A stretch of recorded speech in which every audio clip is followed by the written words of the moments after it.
चलिए तो फिर आगे बढ़ाते हैं एक्सरसाइज 5.3 को, और आप देख रहे हैं लेक्चर नंबर 4। पांचवा सवाल हमारे सामने लिखा हुआ है, पहले पढ़ लेते हैं ध्यान से क्या सवाल है। Find the sum of first 40 integers divisible by 6। 6 से डिवाइड होने वाले पहले 40 इंटीजर्स का सम निकालना है। तो 6 से डिवाइड होने वाले पहले 40 इंटीजर लिखना शुरू करते हैं सबसे पहले। तो 6 से डिवाइड होने वाले जो पहले 40 इंटीजर होंगे उनमें सबसे पहले खुद 6 आएगा, क्योंकि 6 जो है 6 से डिवाइड हो सकता है। उसके बाद आ जाएगा 12, उसके बाद आ जाएगा 18, उसके बाद आ जाएगा 24। पहला इंटीजर पता लगते ही उसमें 6 प्लस करते चले जाओ, तो 6 से डिवाइड होने वाले इंटीजर्स हमें मिलते चले जाएंगे। तो इस तरह से हमने सिर्फ कुछ इंटीजर्स लिखे हैं और हमें ऐसे ऐसे 40 इंटीजर का सम निकालना है, मतलब यहाँ से लेकर 40 इंटीजर्स जो होंगे उनका सम। तो एक तरह से हमें निकालना है यहाँ पर S40, ठीक है। तो SN का फॉर्मूला इसके लिए लगेगा। उससे पहले इस सीरीज़ से हमें क्या क्या मिल सकता है। A की वैल्यू मिल सकती है 6, और D की वैल्यू मिल जाएगी 12 में से 6 माइनस करके, जो कि 6 आ जाएगी। इसके अलावा क्योंकि हमें 40 इंटीजर्स का सम निकालना है, तो N की वैल्यू कितनी आ जाएगी 40। बराबर साइड में फॉर्मूला लिख देते हैं SN का।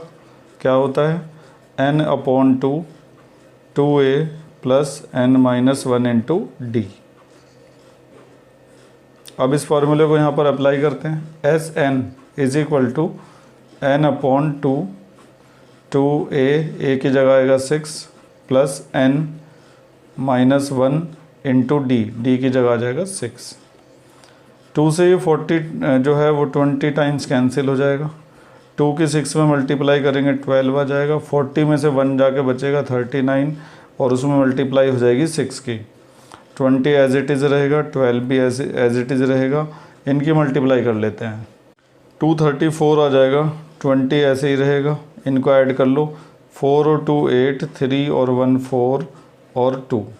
इसके बाद इनकी मल्टीप्लाई कर देते हैं, तो आंसर आ गया 4960। एक बार फिर से समझते हैं। हमसे कहा गया था 6 से डिवाइड होने वाले फर्स्ट 40 इंटीजर का सम निकालो। तो हमने 6 से डिवाइड होने वाले कुछ इंटीजर्स को लिखा। अब अगर हम इनका सम निकालना चाहते हैं ऐसे ऐसे 40 इंटीजर का, तो हम S40 वाला सम का जो फार्मूला होगा उसको लगा देंगे। उससे पहले हमने इस सीरीज़ में से A की वैल्यू निकाल ली, D की वैल्यू निकाल ली, और N जो है वो 40 होगा, क्योंकि हमें 40 इंटीजर्स का सम निकालना है। फार्मूला लगाते ही बड़ी आसानी से हमने पता लगा लिया कि 6 से डिवाइड होने वाले पहले 40 इंटीजर का सम होगा 4960। उम्मीद है कि आप इस सवाल को समझ गए होंगे। बढ़ते हैं आगे। इसके बाद ये जो क्वेश्चन नंबर 13 आप देख रहे हैं, ये भी 12 के जैसा ही है। इसमें क्या करना है, फाइंड द सम निकालना है। किसका? फर्स्ट 15 मल्टीपल्स ऑफ 8 के जो पहले 15 मल्टीपल होंगे उनका सम निकालना है।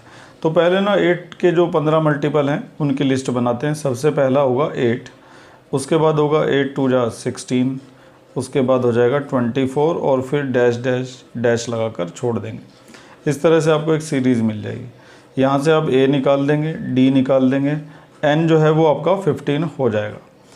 सारी वैल्यू मिलने के बाद आप S15 का फॉर्मूला लगा देंगे यहाँ पर, क्योंकि 15 मल्टीपल का सम निकालना है। तो इसे आप पिछले वाले सवाल की तरीके से ही खुद करेंगे, ठीक है। तो मैं आपके लिए इसको छोड़ देता हूँ। इसके बाद अगला सवाल है कि find the sum of odd numbers between 0 and 50। 0 और 50 के बीच में जो ऑड नंबर्स हैं उनका हमें सम निकालना है। तो पहले लिख लेते हैं कि 0 और 50 के बीच में क्या क्या ऑड नंबर हो सकते हैं। तो 0 और 50 के बीच में सबसे पहला ऑड नंबर आएगा 1, उसके बाद आएगा 3, फिर आएगा 5, और ऐसे ही करते करते हम सबसे लास्ट वाला जो ऑड नंबर है जो 50 से ठीक पहले आएगा, यानी कि 49, उसका पता भी लगा सकते हैं। अब हमें इनका सम निकालना है। तो इनका सम निकालने के लिए सबसे पहले तो हमें ये पता होना चाहिए कि ये हैं कितने, यहाँ से लेकर 49 तक ये हैं कितने, ये पता होना ज़रूरी है। तो इसका पता ये जो आखिरी टर्म होती है ना, इससे लगता है अगर हम इसको AN मान लें। आप पहले से जानते हैं, हम पहले भी कई बार कर चुके हैं। तो यहाँ पर A की वैल्यू 1 मिल जाएगी, D की वैल्यू 2 मिल जाएगी, और ये जो 49 है जो लास्ट टर्म है इसको हम AN लिख सकते हैं। मैंने आपको कई बार बता रखा है कि AP की किसी भी टर्म को आप AN लिख सकते हैं, चाहे वो लास्ट टर्म हो, चाहे वो फर्स्ट टर्म हो, चाहे बीच की कोई भी टर्म हो। तो AN हो गया, D हो गया, A हो गया, और N हमें फाइंड करना है, हमें ये देखना है कि ये नंबर्स हैं कितने। तो इसके लिए हम ए एन का फॉर्मूला लगाते हैं पुराना, A plus N minus one into D. अब हम इस फॉर्मूले में वैल्यू पुट करेंगे, ए एन की जगह पर क्या आ जाएगा 49, ए की जगह पर क्या आ जाएगा 1, एन माइनस 1 और डी की जगह पर क्या आ जाएगा 2। उसके बाद 1 जो है ना इधर आके माइनस हो जाएगा 48 एन माइनस 1 इंटू 2। अब 2 से ये कैंसिल हो जाएगा, कितना 2 2 जा 4 और 2 4 जा 8, तो इधर आ जाएगा 24 और सामने बचेगा n माइनस 1। इसके बाद ये 1 है ना इधर जाके प्लस हो जाएगा तो 25 बन जाएगा। n की वैल्यू आ चुकी है, हमें ये पता लग चुका है कि 0 और 50 के बीच में जो ऑड नंबर्स हैं उनकी टोटल काउंट जो है वो 25 है। अब इनका सम बड़े आराम से निकल सकता है, क्योंकि अब हमें ये पता लग चुका है कि यहाँ से लेकर वहाँ तक टोटल 25 नंबर्स हैं। तो इनका अगर हमें सम निकालना है तो इसके लिए हम एस एन का ये वाला फार्मूला लगाएंगे, n/2 a प्लस एल। ये फार्मूला हम तब लगाते हैं जब हमें लास्ट टर्म का पता रहता है।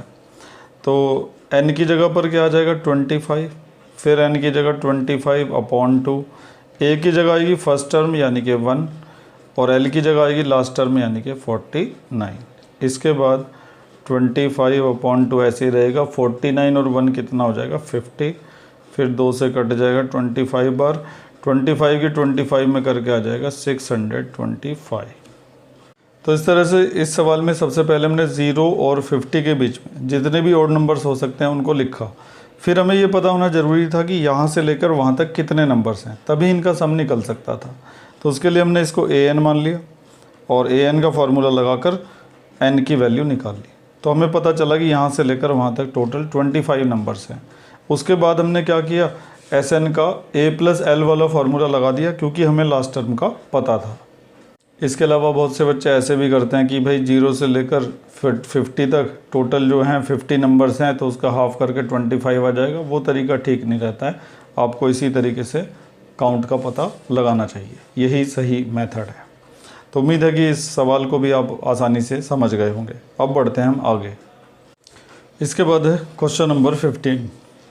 तो ये जो सवाल है ना, ये एपी का इस्तेमाल हम कैसे कर सकते हैं प्रैक्टिकल एप्लीकेशन में, उसको लेकर है। तो पढ़ लेते हैं पहले और फिर देखेंगे कि इस क्वेश्चन के अंदर एपी का इस्तेमाल कैसे किया जा सकता है। A contract on a construction job specify a penalty for delay of completion beyond a certain date.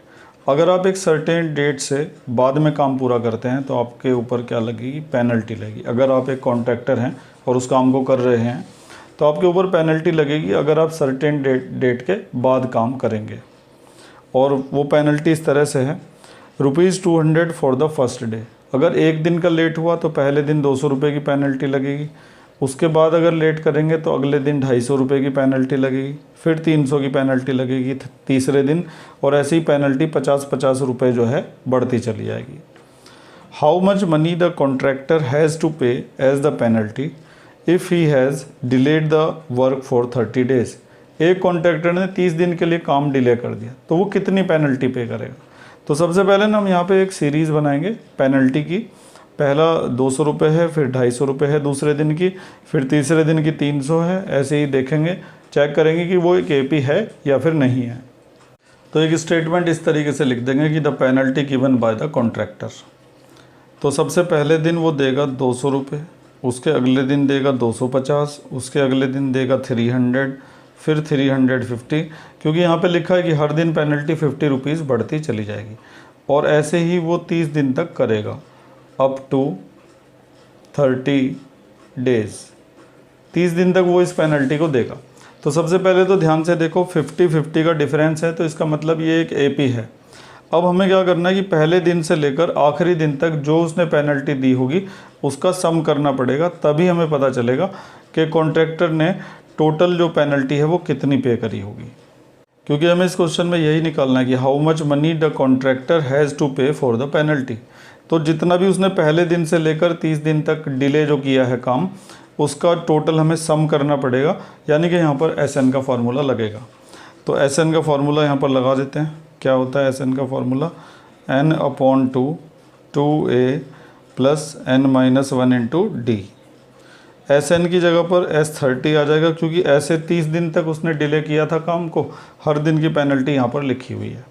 तो n की जगह 30/2, 2 a की जगह आ जाएगी फर्स्ट टर्म यानी कि 200, n की जगह फिर 30 -1 और d की जगह क्या आएगा, d की जगह आ जाएगा 50। और हर बार की तरह से आप इसको सॉल्व करेंगे, सॉल्व करके आपका आंसर आएगा 27,750। तो वो जो कॉन्ट्रैक्टर है उसने इतनी पेनल्टी पे की होगी। तो काफ़ी आसान सवाल है। हमने यहाँ पे देख लिया कि जो वर्ड प्रॉब्लम होती हैं या प्रैक्टिकल लाइफ की प्रॉब्लम होती है उसमें एपी का इस्तेमाल करके उनको आसानी से निपटाया जा सकता है। तो हमने क्या करा, पहले कॉन्ट्रैक्टर ने जो पेनल्टी हर दिन दी थी उसको लिखा। लिखने के बाद हमने देखा कि ये एक एपी है और अगर हमें इसका सम निकालना है, पूरी पेनल्टी का सम निकालना है, तो इसके लिए हम क्या करेंगे, एस एन का फार्मूला लगाएंगे। एस एन का फार्मूला लगाकर उसमें वैल्यूज़ पुट की और आसानी से सम निकल गया। तो उम्मीद है कि सवाल नंबर 15 आपकी समझ में अच्छी तरह से आ गया होगा। बढ़ते हैं आगे। चलिए खैर, एक और सवाल में एपी का जो प्रैक्टिकल एप्लीकेशन हो सकता है वो देखते हैं। A sum of ₹700 is to be use to give the 7 cash prize to student of a school for their overall academic performance. एक स्कूल के जो स्टूडेंट हैं उनको उनकी एकेडमिक परफॉर्मेंस के लिए प्राइज़ दिए जा रहे हैं और ये जो 700 रुपीज़ है ना, इसी के अंदर से वो प्राइज़ दिए जाएंगे। लिखा हुआ है 700 is to be use to give 7 cash prizes. 700 रुपये में से 7 प्राइज़ दिए जाएंगे, लेकिन ऐसा नहीं है कि वो 7 प्राइज़ बराबर ही होंगे, उनके बारे में आगे लिखा हुआ है। If each prize is ₹20 less than its preceding price. हर प्राइज़ अपने पहले वाले प्राइस से 20 रुपये क्या होगा, कम होगा। यानी कि अगर पहला प्राइस 100 रुपीज़ का है तो उससे अगले वाला 80 का होगा, 20 रुपये कम। उससे अगले वाला 60 का होगा, 20 रुपये कम। उससे अगले वाला 40 का होगा, इस तरह से। Then find the value of each price. तो हर एक प्राइस की वैल्यू निकालो। तो इसके लिए हम क्या करेंगे ना, पहले लिखेंगे कि let the value of first price. पहला जो प्राइस है ना उसकी वैल्यू हम मान लेते हैं क्या, ए। अगर पहले प्राइस की वैल्यू ए है तो दूसरे प्राइस की वैल्यू क्या होगी, दूसरे प्राइस की वैल्यू इससे 20 रुपीज़ क्या होगी, कम होगी, क्योंकि यहाँ पे लिखा हुआ है, ये देखो, if each price is ₹20 less than its preceding price. Her price अपने पहले वाले प्राइस से 20 रुपये क्या है, कम है। इसके अलावा तीसरे प्राइस की क्या होगी फिर, ए -20, क्योंकि अब जो तीसरा प्राइस आएगा उसके लिए जो इससे पहले वाला प्राइस है उसमें से 20 और कम करने पड़ेंगे, तो इसकी वैल्यू आ जाएगी ए -40। तो इसी तरह से आपको किसी भी अगले प्राइस की निकालनी होगी तो फिर इसमें से आप 20 माइनस कर दीजिएगा तो वो आ जाएगी ए -60। लेकिन हमें सारे प्राइजेस की वैल्यू निकालने की ज़रूरत नहीं है, खाली 3 प्राइस ही काफ़ी हैं हमारे लिए। अब हमें ये देखना है कि ये जो प्राइजेस की वैल्यू हैं क्या ये एपी बना रही हैं। तो बिल्कुल बना रही हैं, क्योंकि इनके बीच का जो डिफरेंस है ना वो सेम है। इसमें से 20 कम करके ये आया, इसमें से 20 कम करके ये आया, तो सबके बीच में 20 का डिफरेंस है। इसका मतलब प्राइजेस की ये वैल्यू एपी बना रही है। तो लिख देते हैं इसके बारे में। तो इस तरह से हमने यहाँ पे लिख दिया कि 10 we get an AP whose first term is a and the common difference is -20। देखो कॉमन डिफरेंस -20 आएगा। जब आप सेकेंड टर्म में से फर्स्ट टर्म को माइनस करोगे तो माइनस का 20 आएगा। मैं करके दिखा देता हूँ। ए -20 ये सेकेंड टर्म है, इसमें से आप फर्स्ट टर्म को माइनस करोगे तो ये कैंसिल हो जाएगा और आपके पास क्या आ जाएगा, -20। तो फर्स्ट टर्म ए है और इन सब के बीच का जो कॉमन डिफरेंस है वो कितना है, -20। इसके अलावा ये जितने भी प्राइस होंगे, अभी तो हमें यहाँ पे 3 दिखाई दे रहे हैं, लेकिन ये टोटल 7 प्राइस हैं और ये सातों प्राइस की जो टोटल वैल्यू है वो कितनी है, 700 है, क्योंकि इन्हीं 700 में से ये 7 प्राइजेस डिस्ट्रीब्यूट किए गए हैं। तो इसका मतलब हम ये लिख सकते हैं, सिंस फर्स्ट प्राइस जो है ए, फिर दूसरा प्राइस ए -20, फिर तीसरा प्राइस है a -40 plus dash dash dash is equal to 700। सारे प्राइजेस को सम करके कितना आएगा, 700 आएगा। अभी जो सारे प्राइजेस हैं ना ये 7 है, इतना हमें पता है, और इनका सम निकालने के लिए हम SN वाला फार्मूला लगाएंगे। सबसे पहले हम लिखेंगे n/2। इनका सम निकालने के लिए SN का फार्मूला n/2। n क्या है, 7, क्योंकि ये टोटल प्राइजेस 7 है। तो n/2 2 ए तो ए ही रहेगा प्लस n माइनस 1 और d की वैल्यू कितनी है माइनस का 20 इज इक्वल टू 700। अब हम क्या कर सकते हैं ना, इस 7 से उस 700 को 100 टाइम कैंसिल कर सकते हैं और ये जो 2 है ना ये उसमें जाके सीधा मल्टीप्लाई हो जाएगा और वहाँ पर बन जाएगा 200। यहाँ पर इस ब्रैकेट के अंदर क्या होगा 2a तो ऐसे ही रहेगा, 7 में से 1 जाके 6 बचेगा इंटू माइनस 20। अब इस बचे हुए को ले जाते हैं हम अगले पेज पर। इसके बाद हम क्या करेंगे 2a को ऐसे ही रखेंगे प्लस माइनस माइनस 6 2 जा 12 120 इज इक्वल टू 200। 120 उधर जाके प्लस हो जाएगा तो 2a इज इक्वल टू आ जाएगा 200 प्लस 120। तो 2a इज इक्वल टू, इनको ऐड कर लेते हैं 0 2 और 3। अब 2 डिवाइड में चला जाएगा, a इज इक्वल टू आ जाएगा 320 अपॉन 2। a की वैल्यू आ जाएगी, तो a की वैल्यू आ चुकी है 160, यानी कि हमें पहले प्राइस का पता लग चुका है। ये देखो a क्या था, फर्स्ट प्राइस था, तो फर्स्ट प्राइस है 120 का, अगला प्राइस उसमें से 20 कम हो जाएगा यानी कि 100 हो जाएगा। तीसरा जो प्राइस है वो 100 में से 20 कम यानी कि 80 हो जाएगा। तो पहले प्राइस की वैल्यू पता चलती, बाकी सारे प्राइस हमें आराम से पता लग जाएंगे।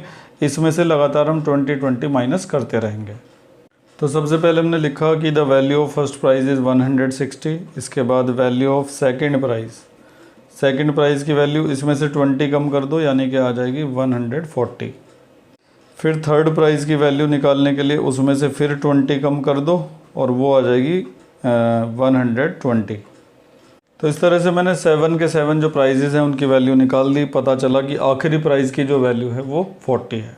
तो काफ़ी आसान सवाल था, ज़्यादा मुश्किल नहीं था। एक बार फिर से देख लेते हैं। तो इस क्वेश्चन में हमें ये बताया गया था कि 700 रुपीज़ हैं जिनको 7 कैश प्राइजेज़ में डिस्ट्रीब्यूटेड करना है, और उन प्राइजेज़ के बारे में एक बात बताई थी कि हर प्राइस अपने पहले वाले प्राइस से 20 रुपये क्या होगा, कम होगा। तो हमने माना कि फर्स्ट प्राइस A है, उससे अगले वाला A माइनस 20 होगा, फिर इसमें 20 कम करके उससे अगले वाला आ जाएगा, और ऐसे ही आगे के प्राइजेज़ भी आते रहेंगे। इसके बाद हमने इसको ध्यान से देखा कि ये एक AP बन रही थी, क्योंकि हर एक के बीच का डिफरेंस 20 था, कॉमन डिफरेंस निकल कर आया था माइनस का 20। तो हमने कहा कि ये एक AP है जिसकी फर्स्ट टर्म A है और कॉमन डिफरेंस माइनस का 20 है। उसके बाद हमें ये पता था कि ये सातों जो प्राइस हैं इनकी टोटल वैल्यू कितनी है 700, यानी कि इन सातों प्राइस को प्लस करके 700 आएगा। अब इनको प्लस करने के लिए हमने SN वाला जो फार्मूला है उसको अप्लाई किया। अप्लाई करने के बाद उसमें वैल्यूज़ पुट करी और फिर अगले पेज पर जाके हमें पहले प्राइस की वैल्यू, मतलब A की वैल्यू मिल गई। A की वैल्यू मिलने का मतलब फर्स्ट प्राइस पता चल गया, और फिर अब 20 माइनस करते चले गए और बाकी सारे प्राइजेज़ की वैल्यू भी आ चुकी है। तो उम्मीद है कि आप इस अच्छे सवाल को समझ गए होंगे। तो हम इन सवालों में लगातार सीख रहे हैं कि AP का प्रैक्टिकल एप्लीकेशन या रियल लाइफ में कैसे उसका इस्तेमाल किया जाता है। नेक्स्ट क्वेश्चन देखते हैं, क्वेश्चन नंबर 17। तो इसको भी ना हमें ध्यान से पढ़ना पड़ेगा, उसके बाद ही पता चल पाएगा कि आखिर करना क्या है। In a school student thought of planting trees in and around the school to reduce the air pollution.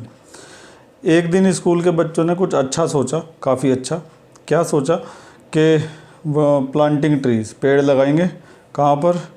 School के अंदर लगाएंगे और उसके बाहर लगाएंगे, in and around the school to reduce the air pollution. चलो कम से कम उनको इतनी अकल तो है, जो बड़ों को नहीं होती, छोटे बच्चों को तो है कम से कम।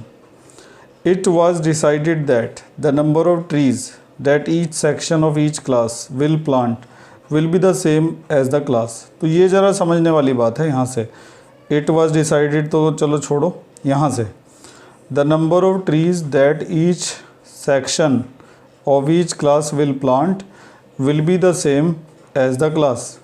मतलब हर सेक्शन कितने पेड़ लगाएगा, हर क्लास का हर सेक्शन कितने पेड़ लगाएगा, जितना वो class, will be the same as the class, जितना उस क्लास का नंबर होगा। मान लो कि जैसे सेकंड क्लास है, तो सेकंड क्लास का हर सेक्शन कितने पेड़ लगाएगा, 2 पेड़ लगाएगा, क्योंकि क्लास का नंबर 2 ही है। ऐसे ही पहली क्लास है तो पहली क्लास का हर सेक्शन 1-1 पेड़ लगाएगा, जितने भी सेक्शन होंगे। अभी हमें पता चलेगा सेक्शन कितने हैं। There are 3 section in each class, हर क्लास में 3 सेक्शन है। तो सेकंड क्लास के अंदर, तो इस तरह से देखा जाए तो पहली क्लास के 3 सेक्शन 1-1 पेड़ लगाएंगे, दूसरी क्लास के 3 सेक्शन 2-2 पेड़ लगाएंगे, क्योंकि हर क्लास के 3 सेक्शन हैं। इसी तरह से 12th क्लास का हर सेक्शन 12-12 पेड़ लगाएगा। हर क्लास में 3 सेक्शन है और हर सेक्शन उतने पेड़ लगाएगा जितना क्लास का नंबर होगा। तो 12th क्लास के तीनों सेक्शन 12-12 पेड़ लगाएंगे। इस तरह से हमें ये दे रखा है। एंड में क्या पूछा है, how many trees will be planted by the student. बताओ कितने पेड़ लगाएगा। तो हम क्या करेंगे ना, पहली क्लास ने जितने पेड़ लगाए, दूसरी क्लास ने जितने पेड़ लगाए से लेकर 12वीं क्लास ने जितने पेड़ लगाए, सारे पेड़ जो हैं उनको प्लस कर देंगे और आसानी से निकल जाएगा। क्योंकि हमें इसमें सम करना है तो इससे पता चलता है कि सम का जो फॉर्मूला है ना वही यहाँ पर अप्लाई किया जाएगा। तो सबसे पहले हम लिखते हैं कि पहली क्लास जो है फर्स्ट क्लास उसने कितने पेड़ लगाए हैं। तो पहली क्लास कितने पेड़ लगाएगी, हर सेक्शन 1 पेड़ लगाएगा और सेक्शन है 3, तो पहली क्लास ने 3 पेड़ लगाए। अब बारी आती है सेकंड क्लास की, planted by class second. Second class जो है उसका हर सेक्शन 2 पेड़ लगाएगा और सेक्शन 3 है, तो कितने पेड़ लगेंगे, 6। ऐसे ही थर्ड क्लास की बारी आती है। थर्ड क्लास का हर सेक्शन कितने पेड़ लगाएगा, 3, और सेक्शन कितने हैं, 3, तो कुल पेड़ हो गए 9। और ऐसे ही ये चलता रहेगा। और 12th क्लास की जब बारी आएगी तो 12th क्लास कितने पेड़ लगाएगी, हर सेक्शन 12 पेड़ लगाएगा और सेक्शन कितने, 3, तो 12th क्लास लगाएगी 36 ट्रीज़। तो अब हमें इनको प्लस करना है कि पहली क्लास, दूसरी, तीसरी और 12वीं क्लास तक जितने भी पेड़ लगे हैं इन सबको हमें प्लस करना है। तो इन सब को हम अगले पेज पर लिख लेते हैं। तो हमें जो नंबर ऑफ़ ट्रीज़ मिल रहे थे हर बार, उससे एक हमने इस तरह की लिस्ट बना ली है, लिख दिया है हमने, 10 we get the list of the numbers this. अब हमें ये देखना है कि क्या ये एक एपी बन रही है, क्योंकि इनके बीच का जो कॉमन डिफरेंस है वो क्या है, सेम है। पहले मैं आपको ये दिखा देता हूँ ये नंबर हमें कहाँ से मिले हैं। ये देखो 3, 6, 9, 36, तो 3, 6, 9, 36, क्योंकि इनके बीच का डिफरेंस सेम है। यहाँ पर डिफरेंस कितने का आ रहा है, 6 में से 3 जाके 3 बचेगा, 9 में 6 जाके 3 बचेगा, कॉमन डिफरेंस इक्वल आ रहा है, इसका मतलब ये एक एपी है। तो हमने यहाँ पे लिख दिया कि clearly it's forms an AP. अब अगर एपी है तो ए 3 हो जाएगा, डी हो जाएगा 6 - 3 यानी कि 3, इसके अलावा लास्ट टर्म भी हमें पता है 36, ठीक है। और क्या पता है, एक और चीज़ हमें यहाँ पे पता है कि यहाँ से लेकर वहाँ तक कितनी टर्म है। देखो भाई ये फर्स्ट क्लास है, ये सेकंड क्लास है, ये थर्ड क्लास है और वो 12th क्लास है। तो आप अंदाज़ा लगा सकते हैं कि यहाँ से लेकर वहाँ तक कितनी टर्म है। यहाँ से लेकर वहाँ तक टर्म होंगी टोटल 12, क्योंकि 12 ही क्लास है हमारे पास। तो सारी चीज़ें आ चुकी हैं। अब आसानी से सम का फार्मूला लगाते हैं। इस बार हम जो फार्मूला यहाँ पर यूज़ करेंगे वो होगा a+l वाला। Sn की जगह पर S12 आ जाएगा, n की जगह 12/2, a की जगह 3 और l की जगह पर आ जाएगा 36। इसके बाद 2 से 6 टाइम कैंसिल, 6 आ गया, इनको प्लस कर दो, ये हो गए 39। मल्टीप्लाई कर देते हैं, तो मल्टीप्लाई करके आ गया 234। तो पता चल गया कि पूरे स्कूल ने, स्कूल के अंदर और स्कूल के बाहर टोटल 230 पेड़ लगाए हैं। अब इन्होंने पेड़ तो लगा दिए, अब इनको ध्यान भी रखना होगा, रेगुलरली उसमें पानी वानी भी देना इनको होगा। एक बार फिर से पूरा सवाल देखते हैं। तो सवाल ये था कि एक स्कूल के स्टूडेंट हैं, उन्होंने एक अच्छा डिसीजन लिया एयर पोल्यूशन को रिड्यूस करने के लिए पेड़ लगाने का, और ये डिसाइड किया गया कि हर क्लास का हर सेक्शन उतने पेड़ लगाएगा जितना उस क्लास का नंबर होगा। जैसे पहली क्लास का तीनों सेक्शन 1-1 पेड़ लगाएंगे क्योंकि नंबर क्लास का फर्स्ट है, ऐसी दूसरी क्लास का हर एक सेक्शन 2-2 पेड़ लगाएगा। तो इस तरह से हमने पता लगाया पहली क्लास कितने पेड़ लगाएगी, सेकंड क्लास कितने लगाएगी, थर्ड क्लास कितने लगाएगी, 12th क्लास कितने लगाएगी। फिर सबके जब हमें पता चल गया, फिर हमने इनकी लिस्ट बनाई। लिस्ट बनाने के बाद हमें पता चला ये तो एक एपी है, और इन सबको हमें प्लस भी करना था क्योंकि हमें टोटल ट्रीज़ पता लगाने थे कितने लगाए गए। तो इन सबको प्लस करने के लिए हमने Sn का a+l वाला फार्मूला लगाया, क्योंकि l हमें पता था, लगाने के बाद आसानी से निकल गया। आप इस सवाल को Sn का जो दूसरा फार्मूला होता है ना उससे भी कर सकते थे, n/2 2a + n - 1 × d। Sn की जगह 12, फिर n की जगह 12/2, 2a की जगह पर क्या आएगा 3, n की जगह 12 - 1 और d की जगह पर क्या आएगा 3। और आगे जब सॉल्व करोगे ना तो सेम आंसर तुम्हारा आ जाएगा। तो आज हमने कुछ सवालों में एपी का जो प्रैक्टिकल एप्लीकेशन होता है एपी के सम का, वो हमने देखा। आगे कुछ और सवाल अभी भी बचे हुए हैं जिनके अंदर हम इस तरह की चीज़ें देखेंगे, लेकिन फ़िलहाल इस लेक्चर में इतना ही करते हैं। Thank you.